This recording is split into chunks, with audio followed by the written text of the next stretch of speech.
The crystal ballroom of the Riverside Grand Hotel in Chicago shimmered under a canopy of golden lights. Soft piano music floated through the air, while servers glided between tables carrying trays of champagne. It was meant to be an evening of celebration, an engagement dinner for Emily Lawson and her fiancé, Daniel Brooks. Guests laughed, glasses clinked, and cameras flashed as relatives gathered around the young couple. The atmosphere felt warm and joyful to everyone in the room. Everyone except Helen Crawford. At 67, Helen moved slowly through the crowd, her posture straight despite the stiffness in her knees. Her silver hair was neatly pinned back, and her navy dress had been carefully chosen for the occasion. She had spent nearly an hour deciding what to wear, hoping, perhaps foolishly, that tonight might feel different. For years, family events had carried the same quiet tension whenever she appeared. Her daughter Laura Lawson stood near the center of the room, speaking animatedly with Daniel's parents. She barely glanced at Helen as she passed. "There you are," Laura said briefly when she finally noticed her. "Your table is in the corner." Her tone carried the same distant politeness that had existed between them for decades. Helen nodded without protest. She had learned long ago that arguing only made things worse. The ballroom was filled with round tables draped in white linen, each decorated with elegant place cards written in graceful script. Most were clustered near the dance floor where the guests of honor would sit. Helen's table, however, stood far from the others near the tall windows overlooking the Chicago River. She approached slowly, and then she saw it, the place card in front of her seat. For a moment, Helen thought she must be mistaken. She leaned closer, adjusting her glasses. The words were unmistakable, reserved for the woman who ruins everything. Her breath caught in her throat. The message had been written in the same elegant calligraphy as the other place cards, as if it belonged there among the formal decorations. A quiet voice spoke behind her. "Pretty accurate, don't you think?" Helen turned.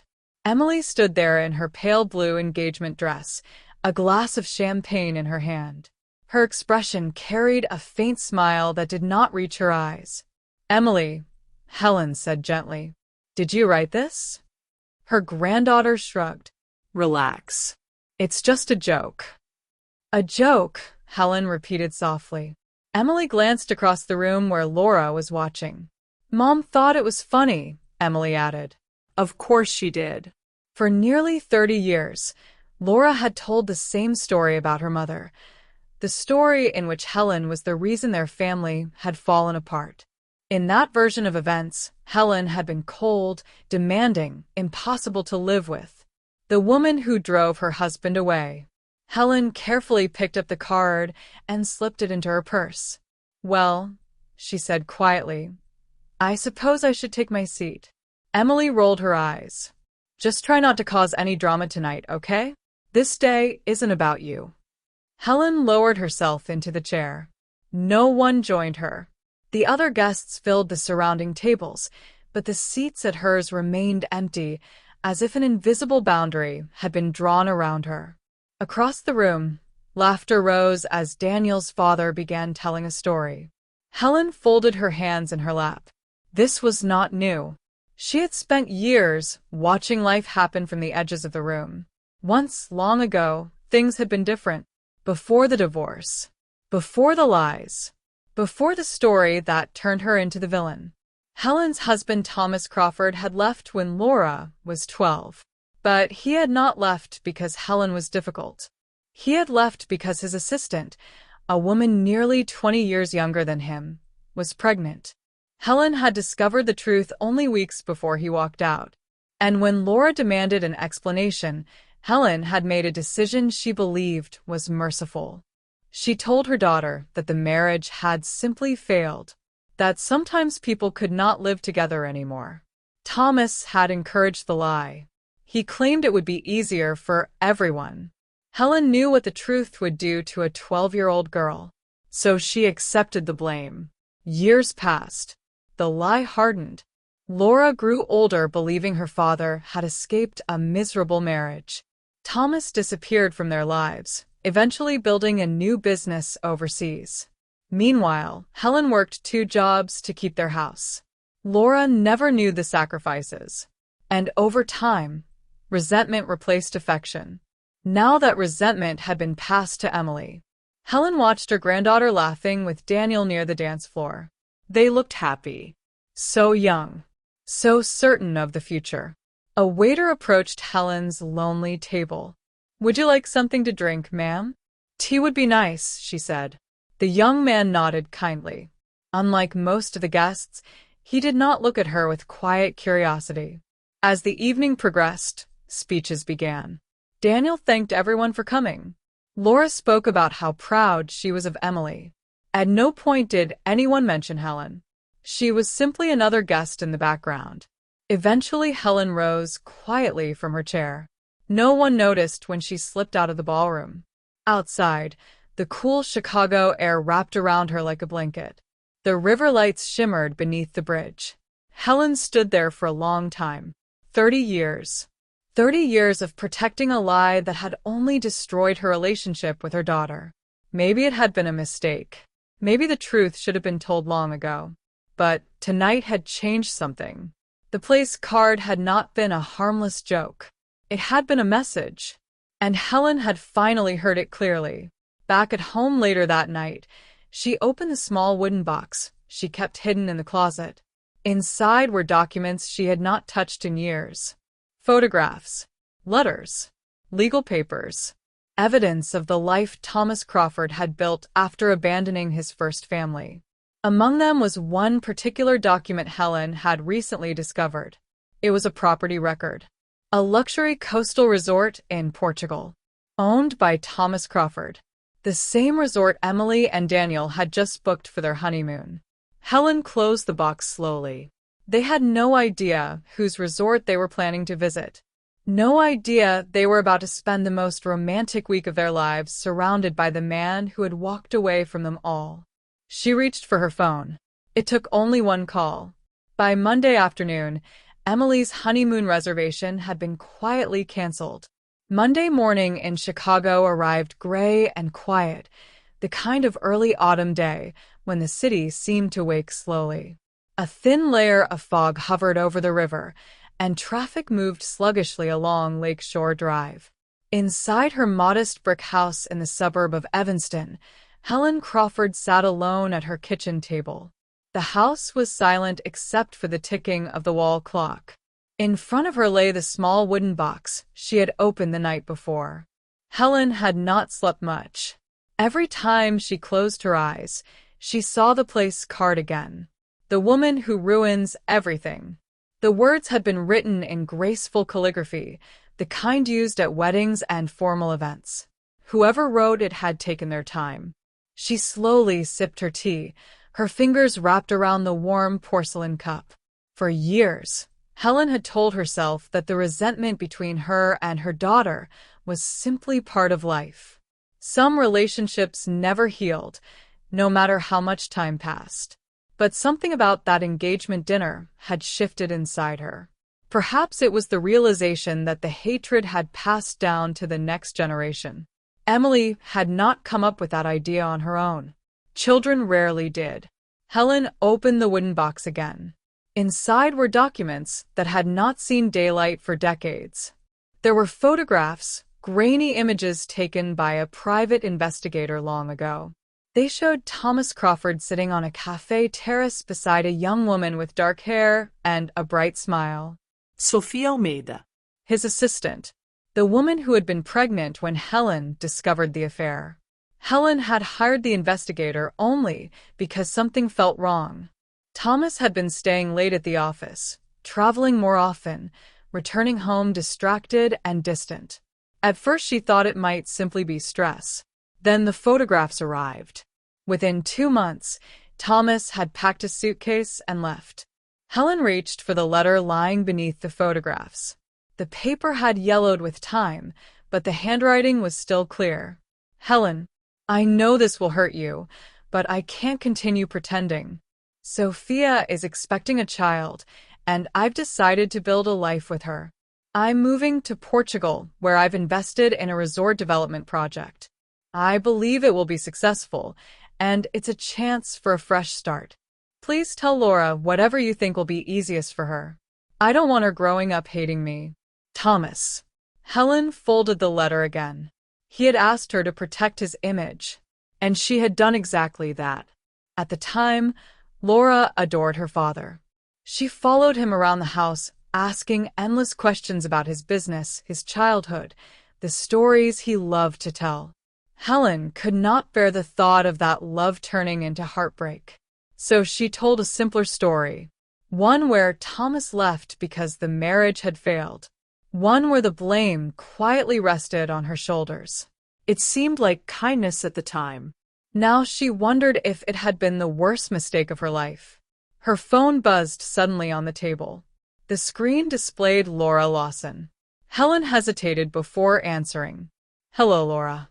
Her daughter's voice exploded through the speaker. "What did you do?" Helen blinked. "I'm not sure what you mean." "The honeymoon," Laura snapped. "Emily just got a call from the resort. They said the reservation was canceled this morning. The cancellation request came from you." Helen took a slow breath. "Yes." There was a long pause on the other end. "You had absolutely no right," Laura continued, her voice trembling with anger. "Daniel's parents paid the deposit. Emily is devastated." "I needed to speak with you," Helen said calmly. "Oh, we'll speak," Laura replied sharply. "Emily and I are coming over right now." The line went dead. Helen placed the phone back on the table. For the first time in years, she felt strangely calm. The truth had waited long enough. An hour later, a car screeched into the driveway. Helen saw them through the kitchen window. Laura stepped out first, slamming the door behind her.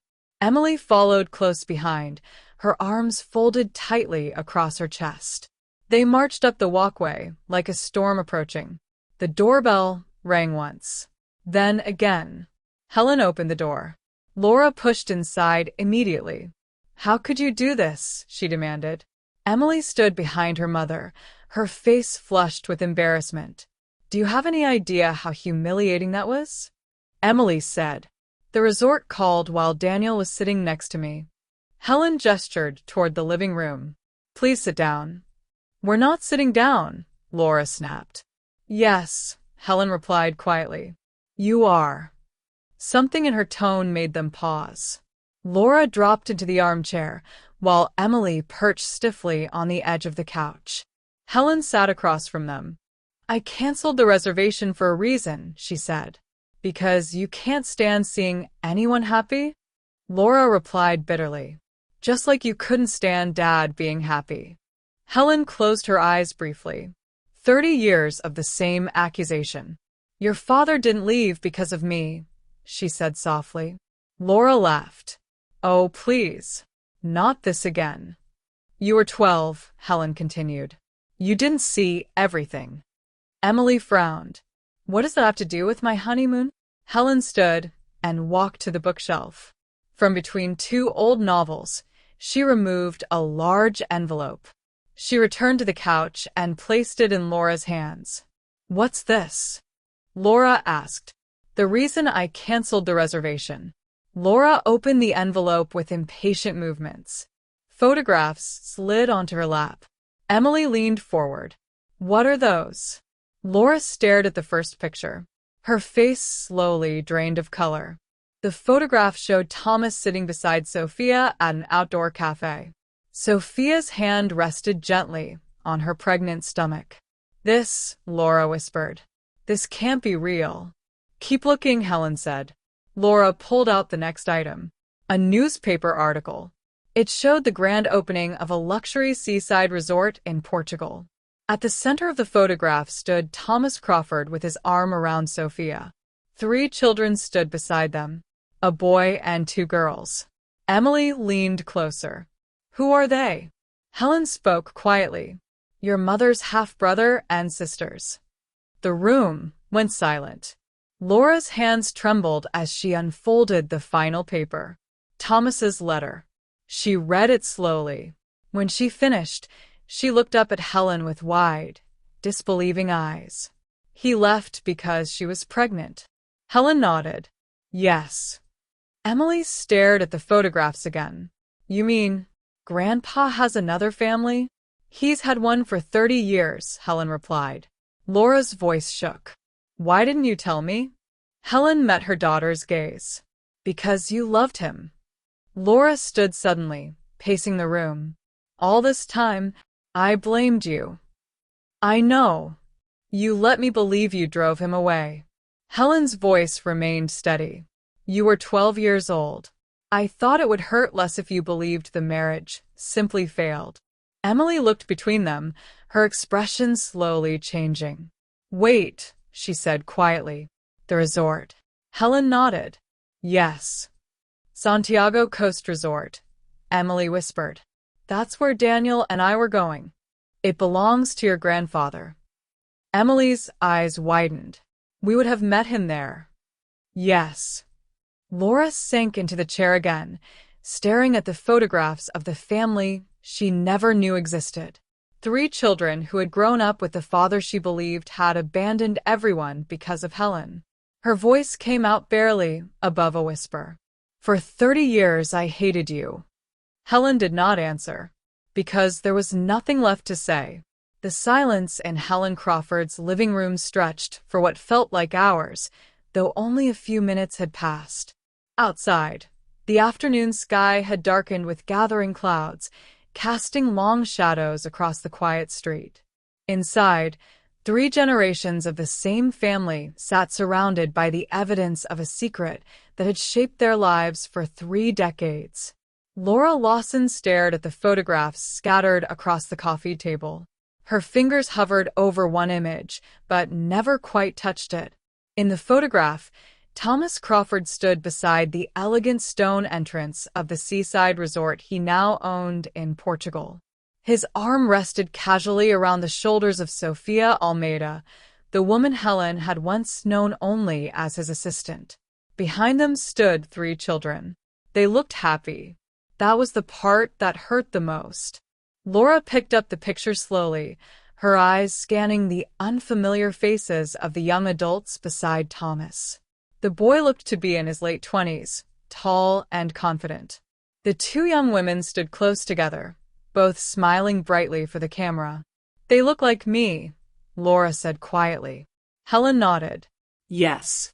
I always thought so too. Emily sat rigidly on the couch, her anger from earlier fading into something more complicated. The story she had believed her entire life suddenly felt fragile. Her grandmother, the woman she had mocked only days ago, had spent decades protecting a lie meant to protect her daughter. Emily spoke hesitantly. Grandma, did Grandpa ever try to see Mom again? Helen folded her hands in her lap. In the beginning, he called a few times, she said. Mostly to confirm that the money transfers had arrived. Laura's head snapped up.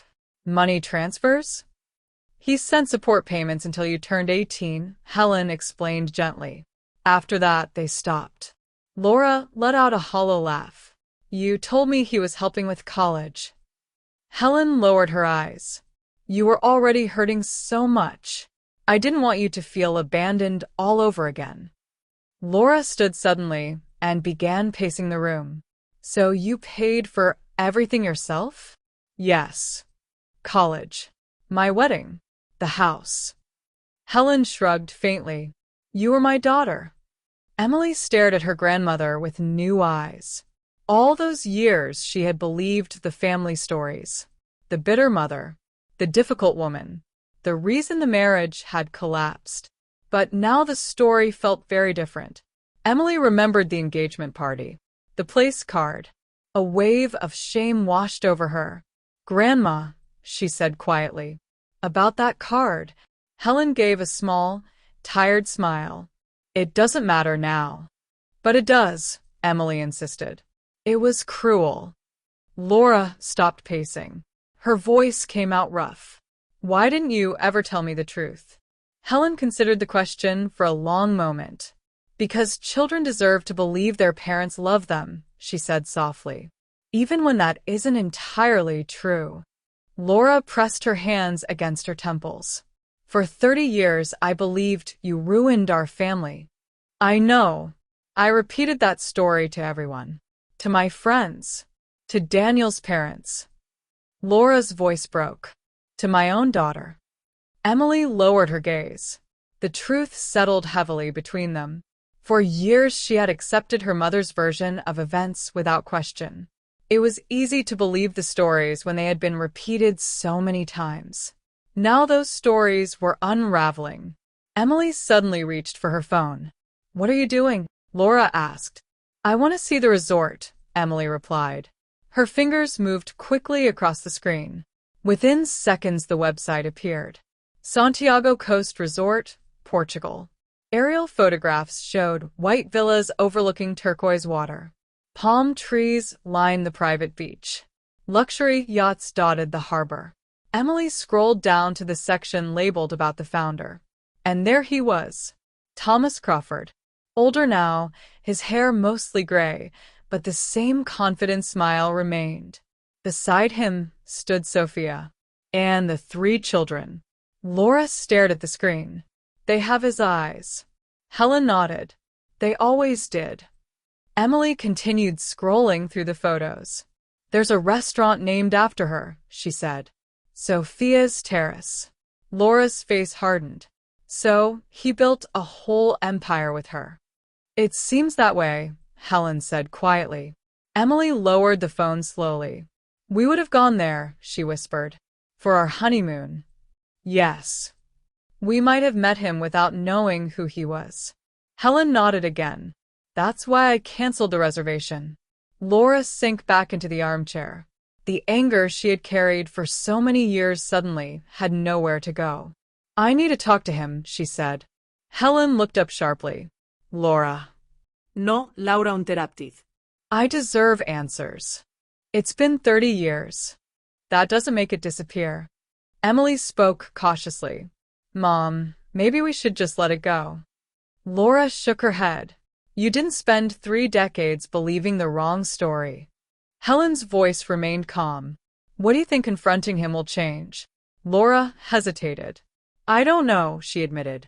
"But I need to hear him say it." Emily looked uncertain. "Are you really going to contact him?"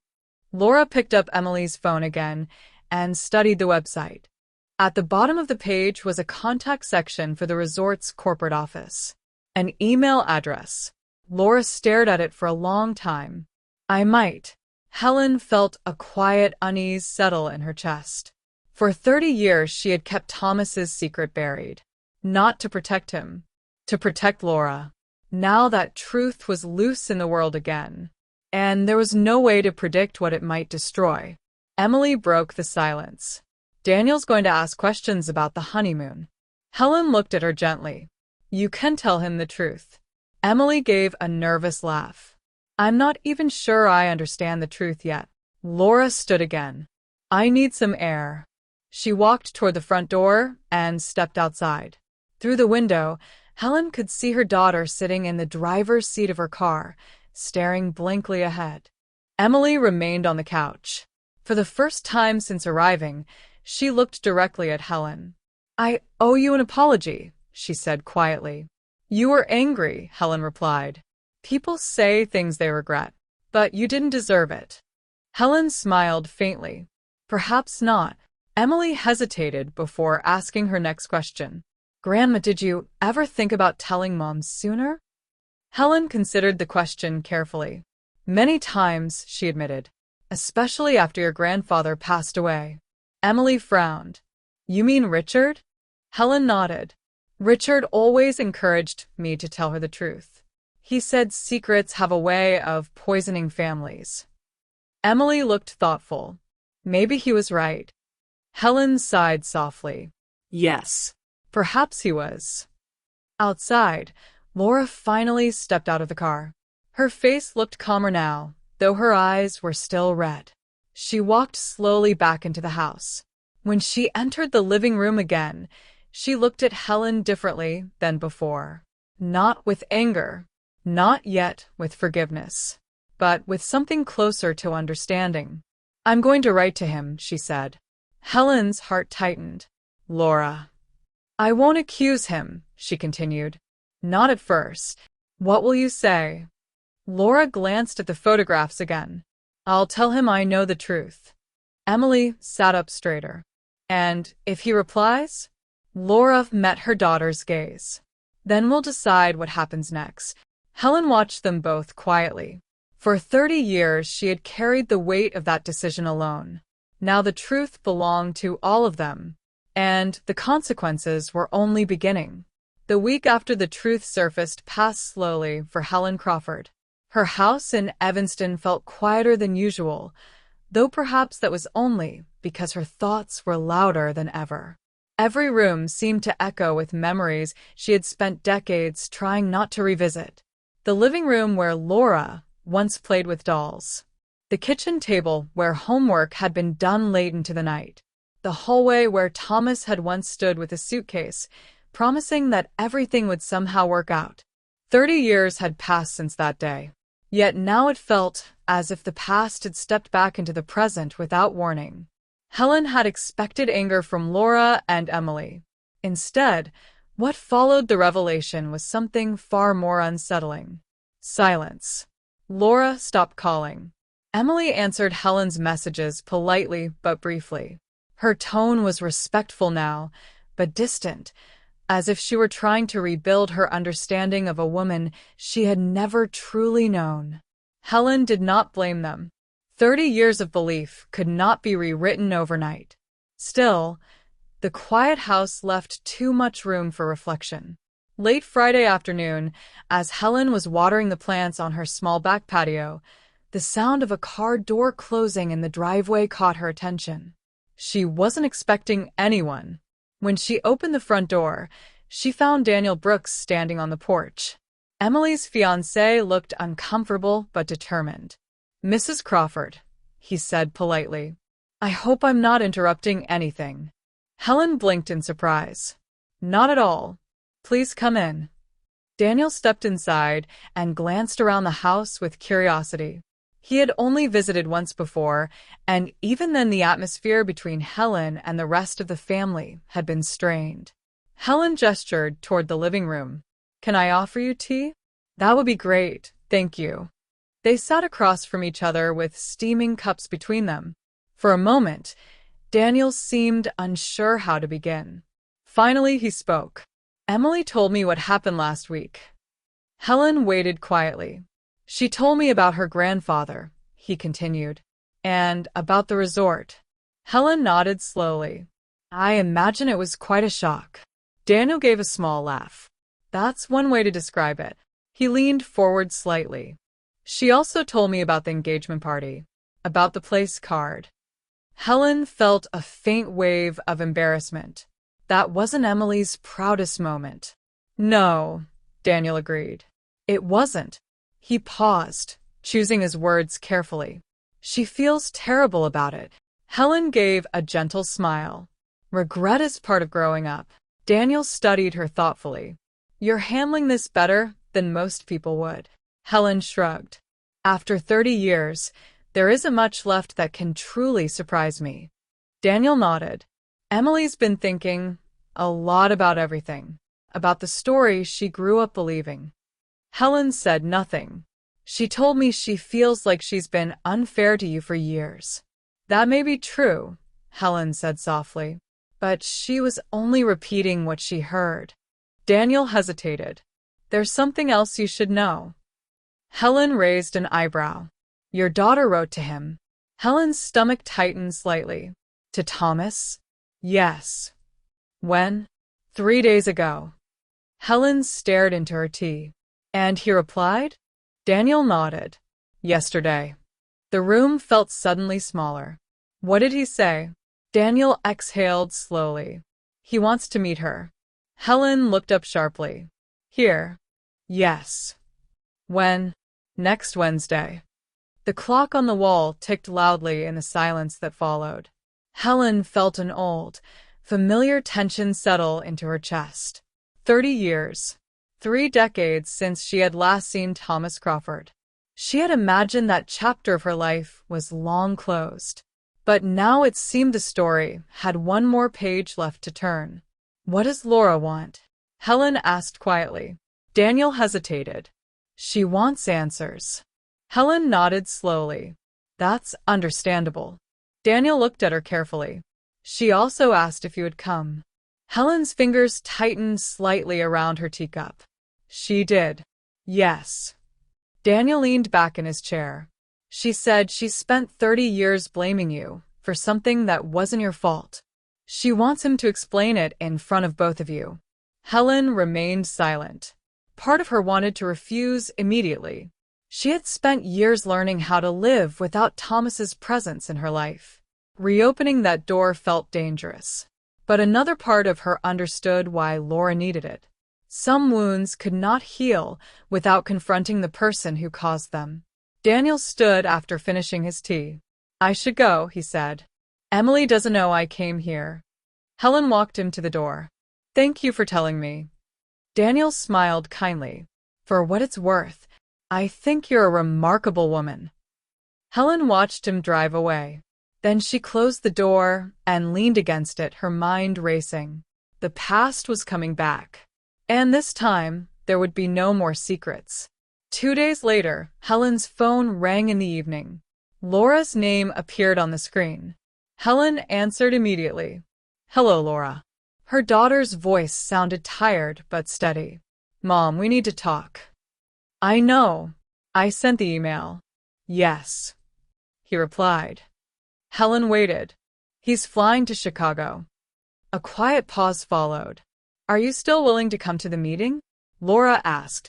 Helen looked out the window at the darkening street. I will come. Thank you. Laura hesitated. There's something else. What is it? I changed the seating arrangement for the wedding. Helen frowned slightly. What do you mean? Laura's voice softened. You won't be sitting in the back anymore. Helen didn't know what to say. For years she had grown used to being placed at the edges of family events. Now it seemed something had shifted. Emily wants you closer to the ceremony, Laura added. That's kind of her. Laura cleared her throat. Mom, I've been thinking a lot about what you did for me. Helen said nothing. You let me believe a lie because you thought it would hurt less. Yes.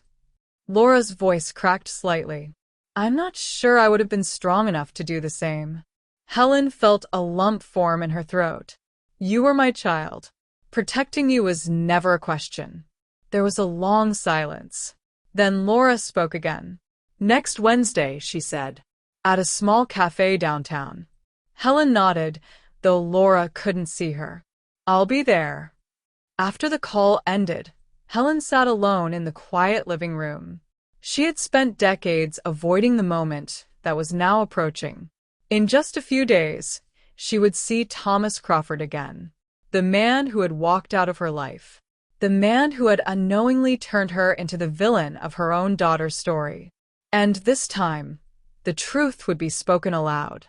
Whether it brought healing or more pain remained to be seen. Wednesday afternoon arrived colder than expected. A steady wind moved through the streets of downtown Chicago, sending dry leaves skittering across the sidewalks. Inside a quiet cafe on a corner near Grant Park, Helen Crawford sat at a small table by the window. She had arrived early. Old habits. When something important was about to happen, Helen preferred having a few minutes to gather her thoughts.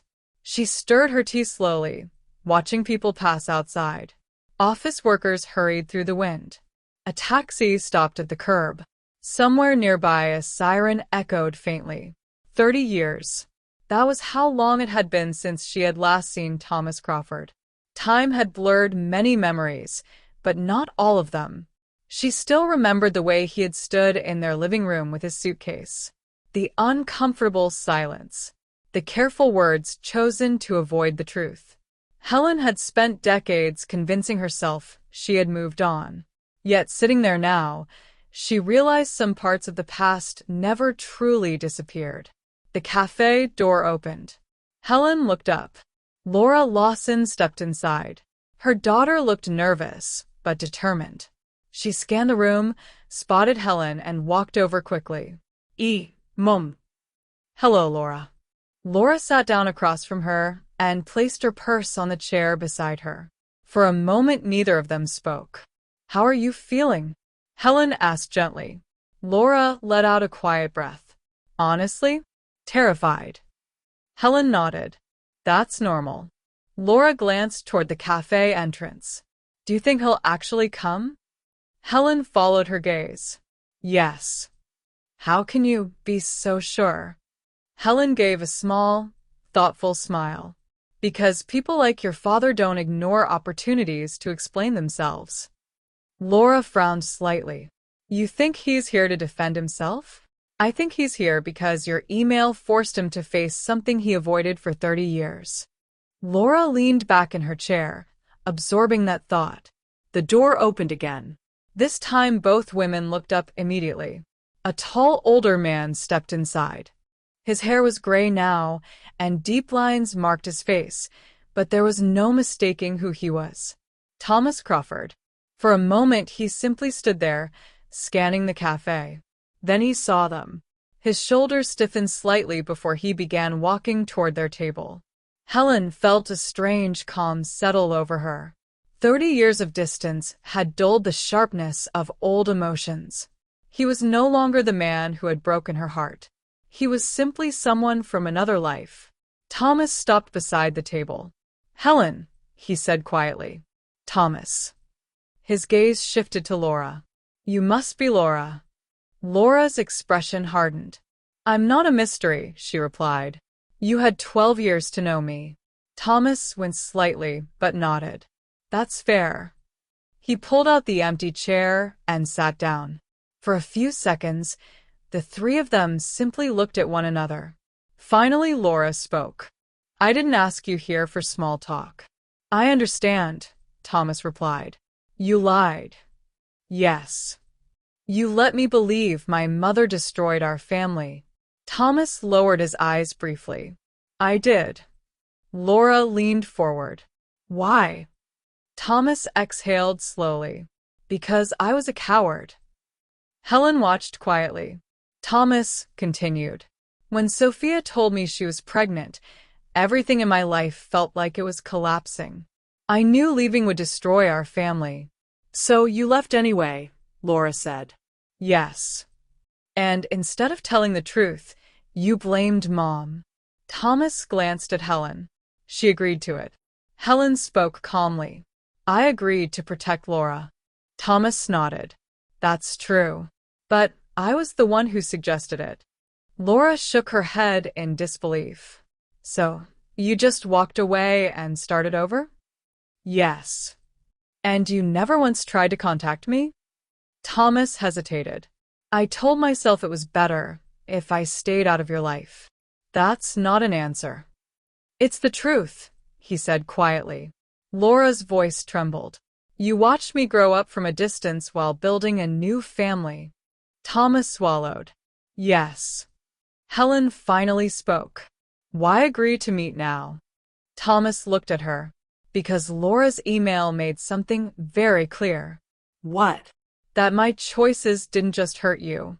They reshaped an entire family. Laura stared at him. I hated my mother for 30 years. Thomas nodded slowly.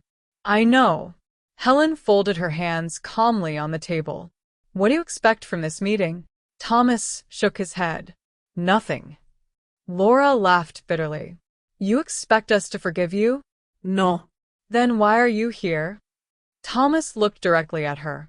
Because the truth matters, even when it comes too late. Laura leaned back in her chair. Silence settled over the table. Finally, she spoke again. You know Emily is getting married next month. Yes, Thomas said softly. You mentioned that in your email. She was planning to spend her honeymoon at your resort. I know. Helen raised an eyebrow slightly. You knew. Thomas nodded. The reservation came through last week. I recognized the name. Laura frowned. You didn't contact us. I thought it would only complicate things. Helen spoke quietly. I canceled the reservation. Thomas gave a small nod. I figured. Laura looked between them. You both knew? Thomas sighed. Yes. Laura pressed her lips together, trying to process everything. So, what happens now? Thomas looked down at the table. That's up to you. Laura studied him for a long moment. Finally, she spoke. I don't forgive you. I understand. But I'm not carrying this anger anymore. Thomas nodded slowly. That's probably wise. Laura turned toward Helen. I spent 30 years blaming the wrong person. Helen gave her daughter a gentle smile. We all make mistakes. Laura reached across the table and took Helen's hand. I'm done repeating that mistake. Thomas watched quietly. After a moment he stood. I should go. Laura did not stop him. But as he turned to leave, she spoke one more time. Dad. He paused. You're welcome to come to the wedding. Thomas looked surprised. Are you sure? Laura nodded. Yes. But understand something. What's that? You're a guest. Thomas accepted that with a small nod. That's fair. He walked toward the door and disappeared into the windy Chicago afternoon. For a moment Helen and Laura sat silently together. Then Laura laughed softly. Well, that was strange. Helen smiled. Yes, it was. Laura squeezed her mother's hand. But it also feels like the end of something. Helen nodded. Yes. The end of the lie. Later that evening, Helen returned home. She sat at the kitchen table and opened the wedding program Emily had recently sent her. Her name was printed near the front. Helen Crawford, grandmother of the bride. Not hidden. Not placed at the edge. For the first time in decades, Helen felt something she had not expected. Peace. The past had taken 30 years to unravel. But the truth, once spoken, had finally given them a chance to begin again.